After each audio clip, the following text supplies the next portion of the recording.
আসসালামু আলাইকুম। আজকে আমরা দেখব কিভাবে ঘরে বসে স্পাইসি চিকেন ললিপপ বানানো যায় বাচ্চাদের জন্য।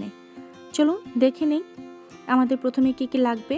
গোলমরিচ গুঁড়ো 1 চা চামচ, চিকেন টিক্কা মশলা মিক্স যেটা 2 টেবিল চামচ হলেই হবে, লেবু অর্ধেকটা রস এবং বেসন 2 টেবিল চামচ, কর্নফ্লাওয়ার 1 টেবিল চামচ আর ভাজার জন্য তেল প্রয়োজন মতো। আমি আজকে এখানে নিয়েছি 2টা মুরগির 4টা পা। এগুলো আমি ধুয়ে রেখেছি।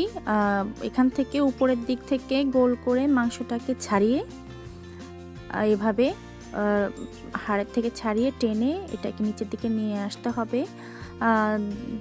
আপনারা চাইলে একটু কেচেও দিতে পারেন যাতে মশলাগুলো ভেতরে যায়। তারপর একে একে গোলমরিচ, 2 টেবিল চামচ টিক্কা মশলা, লেবুর রস দিয়ে এটাকে ভালো করে মেখে তারপর ঢেকে আমি এটাকে 4 ঘন্টার জন্যে ম্যারিনেট করার জন্য রেখে দিব। ফ্রিজে রেখে দিব, রেফ্রিজারেটর নর্মাল ফ্রিজে। আমি কোনো লবণ দেইনি কারণ এই প্যাকেটজাত মশলাগুলোতে যথেষ্ট লবণ থাকে, সেটাই যথেষ্ট এটাকে লবণ হয়ে যাওয়ার জন্য। এদিকে আমি বাকি যে মশলাগুলো বেসন, কর্নফ্লাওয়ার এবং টিক্কা মশলা যে আরও 2 টেবিল চামচ সেটার সাথে পানি দিয়ে আমি এখানে একটা মিক্স তৈরি করব। মিক্সটা এরকম কনসিস্টেন্সি হলেই হবে, চেষ্টা করবেন যেন কোনো লাম্পস না থেকে যায়। এর মধ্যে আমি সেই ম্যারিনেট করা চিকেনটা দিয়ে দিব। চিকেনগুলো আমি এর মধ্যে মিক্স করে মিশিয়ে একদম গরম তেলে ডুবো করে ভেজে নেব।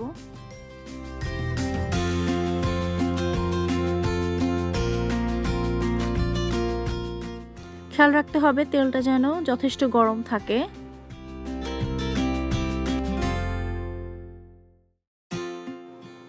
সবগুলো পাশ ভেজে নিতে হবে।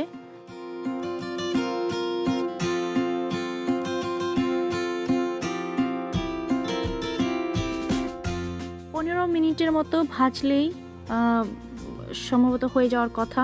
আমার 15 মিনিট করেই লেগেছে। ব্রয়লারের মুরগি সেদ্ধ হতে সময় লাগে না। অনেক বেশি ভাজা হয়ে গেলে সেটা আবার শক্ত হয়ে যাবে। আপনারা একটু কাঁটা চামচ দিয়ে একটুখানি দেখতে পারেন ছাড়িয়ে নিয়ে চিকেন। এই চিকেনগুলো হয়ে গেছে।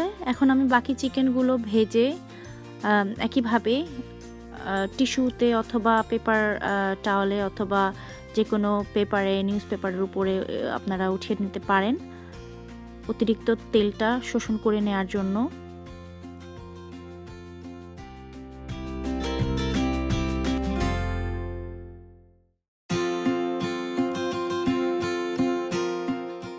ব্যাস হয়ে গেল স্পাইসি চিকেন ললিপপ।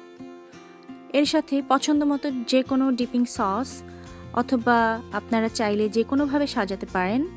আমি যেমন কাটা পেঁয়াজ এভাবে উপরে সাজিয়ে একটুখানি চাট মশলা ছিটিয়ে দিয়ে আমার বাচ্চাদেরকে দিচ্ছি।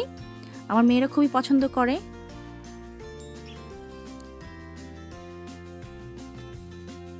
গন্ধটা খেতে কিন্তু অসম্ভব মজা হয়েছে।